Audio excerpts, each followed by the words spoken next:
First off, I'd like to thank everybody for joining with me in prayer for my mother. Her name is Melanie Blueball. She's having surgery next week, next Wednesday, February 24th, 2016. So I'm just asking you to continue to pray for my mom, continue to pray that God will heal her, to continue to pray that God will guide the hands of the surgeons. They did say this is a high-risk surgery and that there's a chance for a stroke on the table or even death.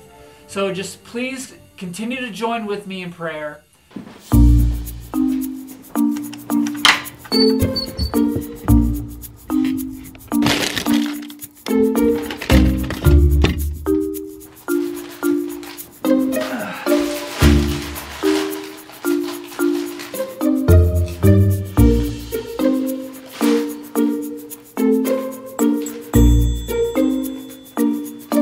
Babe, these chips are so stale. Did you leave them open again? There's nothing more disheartening to me personally than to see somebody lose their passion for the Lord. Somebody that at one point was so on fire for God, and now their flame has all but been blown out. Now maybe I see this more often than some people do because I was in an intense Christian discipleship program, and I would see people leave the program on fire for God. You would think that they're going to be the next Billy Graham.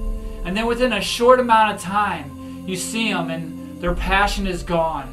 And their faith has grown stale. The power of Scriptures. This is where we hold them! This is where we fight! We've all heard the verses from Revelations 3:15 and 16 that say this. I know your deeds, you're neither hot nor cold. I wish you were one or the other.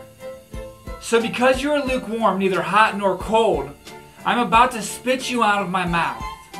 Now the Message Bible puts it in a way that I've never quite heard before. In the Message Bible it reads as follows. I know you inside and out, and I find little to my liking. You are neither hot nor cold. Far better that you either be hot or cold. You're stale. You're stagnant. There's nothing worse than somebody's faith that has grown stale. No longer fresh or pleasant to eat, hard or dry. So why do people grow stale in their faith? We all know that if we want to keep something fresh, like let's say a bag of chips, when we're done eating them, we close them up, we seal them up. But if we leave them open and the air gets to the chips, they're going to grow stale. So we know that air makes things stale. And if you leave your chips open too long and the air continues to get to them, the next time you go to have a delicious chip, they're going to be stale. The armor of God is a set of verses in Ephesians chapter 6, verse 10 through 18 that give us some sort of indication why people may grow stale. For we do not wrestle against flesh and blood, but against principalities, against powers, against rulers of the darkness of this ages, against spiritual hosts of wickedness in heavenly places. In our lives, we're in a constant battle. We're in a battle with our flesh, and we're in a battle with this world. Now that verse says that we're in a battle with spiritual hosts of wickedness in heavenly places. Now we need to understand what that means. The Bible talks about three heavens. Heaven on earth, heaven which is the firmament or the air or the atmosphere, and the third heaven which Paul speaks about. The Bible also tells us that the devil is the prince of the firmament. He's the prince of the air. We're battling with spiritual warfare. So in the same way that chips grow stale because air reaches them, we grow stale in our faith because the devil is reaching us, because he's the prince of the air. If you feel like you're growing stale in your faith, you need to re-engage. You need to intentionally carve out time every single day for the Lord.